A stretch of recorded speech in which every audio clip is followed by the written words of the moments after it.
We studied about Schrodinger equation. In one dimension, we can write that as I h cut dou psi by dou t is equal to minus h cut square divided by 2m dou square psi by dou x square plus v psi. And in three dimension, we can write like this. So here, psi is a function depending on x and t. X means position coordinate. Otherwise, we can say psi is a function depending on x and t. Similarly, v will be a function. V means the potential. That will be also a function which is depending on position and time. അപ്പോൾ അങ്ങനെയാകുമ്പോഴാണ് നമ്മൾ ഇങ്ങനെ ഉള്ള Schrodinger equation നമ്മൾ എഴുതാറ്. Suppose we are thinking about a potential which is depending only on position and let it is not depending on time. അങ്ങനെയാകുമ്പോൾ നമുക്ക് ഈ Schrödinger equation വേണമെങ്കിൽ ഒന്ന് മാറ്റി എഴുതാൻ പറ്റും. Because V is depending only on position and that is not depending on time. അങ്ങനെയുള്ള സ്റ്റേറ്റുകൾക്കാണ് നമ്മൾ എന്തെന്ന് പറയുക, സ്റ്റഡി സ്റ്റേറ്റ് എന്ന് പറയുക. സ്റ്റഡി മീൻസ് സ്റ്റഡി ആയിട്ട് സ്റ്റേഷനറി ആയിട്ട് നിൽക്കുന്നു എന്ന് പറയാം, അല്ലെങ്കിൽ സ്റ്റേഷനറി സ്റ്റേറ്റ് എന്ന് പറയാം. അപ്പോൾ അങ്ങനത്തെ കേസുകളിൽ എന്താ, the potential is not depending on time. അപ്പോൾ പൊട്ടൻഷ്യൽ ടൈമിനെ ഡിപ്പെൻഡ് ചെയ്യുന്നില്ല എന്നുണ്ടെങ്കിൽ we can remove the time part from that equation.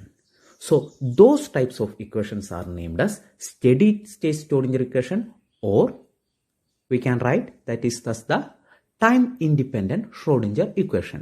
So we can go to that. So here we are going to study about steady state Schrodinger equation.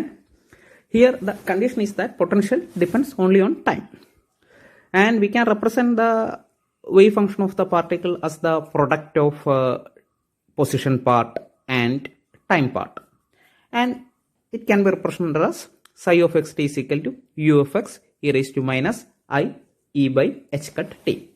ഇത് നിങ്ങൾ Schrödinger equation പഠിച്ചുകൊണ്ടിരിക്കുമ്പോൾ നിങ്ങൾ ആദ്യം പഠിച്ചതാണ്. സൈ എന്ന് പറയുന്നതിന് നമുക്ക് A E raise to I by H cut P X minus E raise to I E by H cut T എന്നൊക്കെ നമുക്ക് എഴുതാമെന്ന്. അപ്പോൾ അതിൽ ടൈം ഡിപ്പെൻഡൻറ്റ് പാർട്ടിനെയും പൊസിഷൻ ഡിപ്പെൻഡൻറ്റ് പാർട്ടിനെയും ഞാൻ രണ്ടും സെപ്പറേറ്റ് ആക്കി വെച്ചു. So psi of X T can be represented as U F X and E raise to minus I E by H cut T. That means here the first part is depending only on position and second part is depending only on time. So we are going to write the Schrodinger equation that can be written as I h cut dou psi by dou t. Since it is depending on x and t, a bracket le x comma t എന്ന് എഴുതിയുള്ളൂ. X means position. And that is equal to minus h cut square by 2m dou square divided by dou square psi of xt plus v of x psi of xt. So here normally നമ്മൾ എഴുതുക v of x comma t എന്നാണ്, because potential may depends both on position and time. But here in this steady state case, we know that the potential is depending only on position. So we can write that is equal to v of x. So we are going to rewrite that equation because we know what is psi of xt, and I am substituting that value of psi of xt in that one. So instead of psi of xt, I can represent u of x e raised to minus I e by h cut t. So I h cut dou by dou t of u of x e raised to minus I e by h cut t is equal to minus h cut square by 2m dou square by dou x square of u of x e raised to minus I e by h cut t plus v of x u of x into e raised to minus I e by h cut t.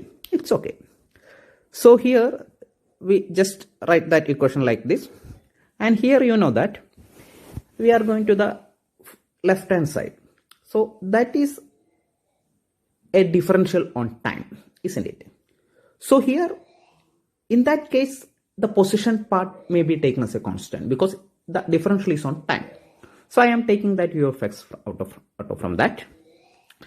Then on differentiating e raised to minus I e by h cut t, what I will get? I will get that is equal to minus I e by h cut into e raised to minus I e by h cut t, isn't it? ഒന്നുകൂടി പറയാം.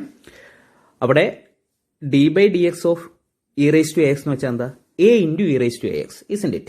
അപ്പോൾ ഇവിടെ എന്താ, e raised to ആ ടിയുടെ കൂടെയുള്ള constant time എന്താ, minus I e by h cut ആണ്. അപ്പോൾ നമുക്ക് എന്ത് ചെയ്യാം, I h cut എന്നുള്ളത് അവിടെയുണ്ട്, u of x എന്നുള്ളതും അവിടെ കോൺസ്റ്റന്റ് ടൈം ആയിട്ട് പുറത്തുണ്ട്. പിന്നെ നമുക്ക് എന്ത് ചെയ്യാം, into minus I e by h cut into e raise to minus I e by h cut t എന്ന് എഴുതാം. അപ്പോൾ I h cut into minus I e by h cut എന്ന് പറയുമ്പോൾ എന്താ വരിക, ന്യൂമറേറ്ററിലുള്ള എച്ച് കട്ടും ഡിനോമിനേറ്ററിലുള്ള എച്ച് കട്ടും പരസ്പരം ക്യാൻസൽ ആവും. പിന്നെ minus I into I. I into I എന്ന് വെച്ചാൽ എന്താ വരിക? ഐ സ്ക്വയർ ആയിരിക്കും വരിക. ഐ സ്ക്വയർ എന്ന് വെച്ചാൽ മൈനസ് ആണ്. അപ്പോൾ മൈനസ് ഇൻറ്റു മൈനസ് 1 അത് ക്യാൻസൽ ആവും. അപ്പോൾ ബാക്കി നമുക്ക് എന്താ കിട്ടുക? E U of X E raise to minus I E by H cut T എന്നായിരിക്കും നമുക്ക് കിട്ടുക. Isn't it? Similarly we are going to the right hand side. Right hand സൈഡിൽ നമുക്ക് പറയാം ഇവിടെ the differential is on position, so the time part will be a constant. So I can take that time part outside. So it is equal to minus h cut square by 2m. അതവിടെ ഉണ്ട്, constant ആണ്. And E raise to minus I E by H cut T, അത് constant ആണ്. അതിനെ പുറത്തേക്ക് എടുക്കാം. എങ്ങനെയാണ് constant ആവുന്നത്? പൊസിഷൻ വെച്ച് നോക്കുമ്പോൾ അതൊരു കോൺസ്റ്റന്റ് ആണ്. isn't it? Then dou square ux by dou x square. So we can write like that. And the last time, that is equal to u of x e raised to minus i e by h cut t. So we know that e raised to I e by h cut t, it is a common term in all of that terms, isn't it? So what we can take? We can remove that common factor, isn't it? ഇപ്പോൾ ഇതിൻ്റെ എല്ലാ ടേമിൻ്റെയും കൂടി e raised to minus I e by h cut t എന്ന് പറയുന്ന ആ factor ഉള്ളതുകൊണ്ട് നമുക്കത് ഒഴിവാക്കാം. So at last we will get, by removing that one, we will get e u of x is equal to minus h cut square by 2m dou square u by dou x square plus v of x u of x എന്ന് നമുക്ക് എഴുതാം. അപ്പോൾ ഈ equation നോക്കിക്കഴിഞ്ഞാൽ നമുക്ക് പറയാം ആ ഇക്വേഷനിൽ എന്ത് മാത്രമേ ഉള്ളൂ? പൊസിഷൻ പാർട്ട് മാത്രമേ ഉള്ളൂ. That is not containing any time part. അതുകൊണ്ടാണ് നമ്മൾ അതിനെ സ്റ്റഡി സ്റ്റേറ്റ് ഫോം എന്നോ ടൈം ഇൻഡിപെൻഡന്റ് ഫോം എന്നോ നമ്മൾ പറയുന്നത്. അപ്പോൾ അതിനെ ഒന്ന് റീഅറേഞ്ച് ചെയ്ത് എഴുതുന്നു. അതായത് minus H cut square by 2m doh square U by doh X square എന്ന് പറയുന്നതിനെ ഒരു ഭാഗത്ത് കൊണ്ടുവരുന്നു. So minus H cut square by 2m doh square U by doh X square എന്ന് പറയാം. It is equal to E minus V of X U of X എന്ന് നമുക്ക് പറയാം. അതല്ലെങ്കിൽ we can write that doh square U of X by doh X square plus 2m E minus V of X by H cut square of U X equal to 0. പക്ഷെ ഇവിടെ സാധാരണ കേസിൽ it is named as the steady state Schrodinger equation. അപ്പോൾ ഇവിടെ സംഭവിച്ച മനസ്സിലായി, അത് 2m by H cut സ്ക്വയറിന് ഒരു സൈഡിലേക്ക് ഉണ്ട്, വേറെ ഒന്നും ചെയ്തില്ല. അപ്പോൾ ഇങ്ങനെ ഞാനിതിൽ എഴുതിയെന്നുണ്ടെങ്കിലും സാധാരണ കേസിൽ ഇവിടെ നോക്കുമ്പോൾ യു ഓഫ് എക്സ് എന്ന് പറയുന്നത് മാത്രമാണ് അവിടെ ഒരു function. That function is depending only on position. അങ്ങനെ ആയതുകൊണ്ട് നമ്മൾ ഡോ സ്ക്വയർ എന്നുള്ളതിന് പകരം നമുക്ക് അവിടെ എന്തെന്ന് എഴുതാം? ഡി സ്ക്വയർ എന്ന് വേണമെങ്കിൽ നമുക്ക് എഴുതാം. ബിക്കോസ് ഈ ഡോ എന്ന് പറയുന്ന ഡിഫറൻഷ്യൽ ടൈം സാധാരണ നമ്മൾ കൺവെൻഷനലി യൂസ് ചെയ്യാറുള്ള എപ്പോഴാണ്? നമ്മൾ ഡിഫറൻഷിയേറ്റ് ചെയ്യാൻ പോകുന്ന ആ ഒരു ഫംഗ്ഷൻ, അതായത് ഇവിടെ യു ഓഫ് എക്സ്, ആ യു ഓഫ് എക്സ് എന്ന് പറയുന്ന അല്ലെങ്കിൽ യു എന്ന് പറയുന്ന ആ ഫംഗ്ഷന് എക്സ് അല്ലാതെ ഒന്നിലധികം ഇൻഡിപെൻഡന്റ് വേരിയബിളുമായിട്ട് ഒരു റിലേഷൻ ഉണ്ട്, അല്ലെങ്കിൽ if it consist of more than one independent variable, അങ്ങനെയാകുമ്പോഴാണ് നമ്മൾ ഡിഫറൻഷ്യലിന്റെ കേസിൽ ഡോ ബൈ ഡോ എക്സ് എന്ന് പറയുന്ന ഒരു ടേം ഉപയോഗിക്കാറ്. If it is containing only one term, we can use d by dx, isn't it? So the function, the differential equation dou square ux by dou x square plus 2m minus v of x by h cut square u of x equal to 0 എന്നുള്ളത് ഞാൻ എഴുതി വന്നപ്പോൾ എഴുതിയെന്നുള്ളൂ.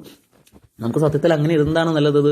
D square U of X by D X square എന്ന് എഴുതുന്നതാണ്. മനസ്സിലായെന്ന് വിചാരിക്കുന്നു. ഡോ എന്നുള്ളതിന്റെയും D എന്ന് പറയുന്നത്, ഡോ എന്ന് പറയുന്നത് പാർഷ്യൽ ഡിഫറൻഷിയേഷനെ സൂചിപ്പിക്കാൻ വേണ്ടിയാണ് ഉപയോഗിക്കാറ്. ഡി എന്ന് പറയുന്നത് നമ്മൾ സാധാരണ ഡിഫറൻഷിയേഷനെ സൂചിപ്പിക്കാനാണ് ഉപയോഗിക്കാറ്. So in one dimension we can write the Schrodinger equation as minus h cut square by 2m d square u of x by dx square is equal to e minus v of x u of x. അതല്ലെങ്കിൽ തിരിച്ചെഴുതാം d square u by dx square plus 2m by h cut square e minus v of x u of x equal to 0. So we can go to the Schrodinger equation, that is the steady state Schrodinger equation in 3 dimension. So here u is a function of x, y and z. Similarly, the potential V will be also function of x, v and z. So we can write the 3-dimension steady state Schrodinger equation as dou square u by dou x square plus dou square u by dou y square plus dou square u by dou z square plus 2m e minus v of r by h cut square u equal to 0. So here u is a function of x, y and z. That's why we are using partial differential equation. അതുകൊണ്ടാണ് നമ്മൾ D എന്നുള്ളതിന് പകരം ഇവിടെ ഡോ എന്ന് നമ്മൾ use ചെയ്തത്. Similarly here V is a function of X, V and Z. എക്സും V Z മൂന്നെന്ന് പറയുന്നത് നമുക്ക് എന്തെന്ന് പറയാം? പൊസിഷൻ കോർഡിനേറ്റ് ആർ എന്ന് പറയാം. അതുകൊണ്ടാണ് നമ്മൾ അവിടെ മൈനസ് വി ഓഫ് ആർ എന്ന് നമ്മൾ എടുത്തത്. So we studied about Schrodinger equation and we found what is the steady state Schrodinger equation.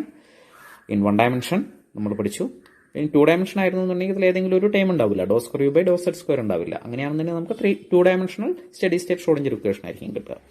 And in 3 dimension we can write like this because it is depending on X, Y and Z. It's okay. അപ്പോൾ ഇനി മുതൽ നമ്മുടെ ഇനി അങ്ങോട്ടേക്കുള്ള നമ്മുടെ aim എന്താണെന്ന് വെച്ചാൽ, അല്ലെങ്കിൽ നമ്മുടെ ഈ സിലബസിൽ പോകുന്ന, അല്ലെങ്കിൽ നമ്മൾ ഡിഗ്രി ക്വാണ്ടം മെക്കാനിക്സിൽ ഇനി ചെയ്യുന്നത്, നമ്മൾ ഇങ്ങനെയുള്ള ഓരോ സ്റ്റഡി സ്റ്റേറ്റ് ഷ്രോഡിഞ്ചർ ഇക്വേഷൻ നമ്മൾ സോൾവ് ചെയ്യും. അപ്പോൾ അല്ലെങ്കിൽ ഇതിൻ്റെ ഈ സ്റ്റഡി സ്റ്റേറ്റ് ഷ്രോഡിഞ്ചർ ഇക്വേഷൻ എങ്ങനെ സോൾവ് ചെയ്യണമെന്ന് നമ്മളൊന്ന് നോക്കും. അത്രേ ചെയ്യുന്നുള്ളൂ. അതായത് നമ്മളിവിടെ 3 കണ്ടീഷൻസ് ആണ് നമ്മൾ പഠിക്കുന്നത്, അല്ലെങ്കിൽ 3 ഫിസിക്കൽ സിറ്റുവേഷൻസ് ആണ് നമ്മൾ പഠിക്കാൻ നോക്കുന്നത്. ഒന്നെന്ന് പറയുന്നത് ഒരു പാർട്ടിക്കിൾ ഇൻ എ ബോക്സ്, ഒരു ബോക്സിന്റെ ഉള്ളിൽ പാർട്ടിക്കിൾ ഉണ്ടെങ്കിൽ എങ്ങനെയുണ്ടാവുക, അതിന്റെ ഷ്രോഡിഞ്ചർ ഇക്വേഷൻ എങ്ങനെയുണ്ടാവുക. Then we will try to solve it, that's all.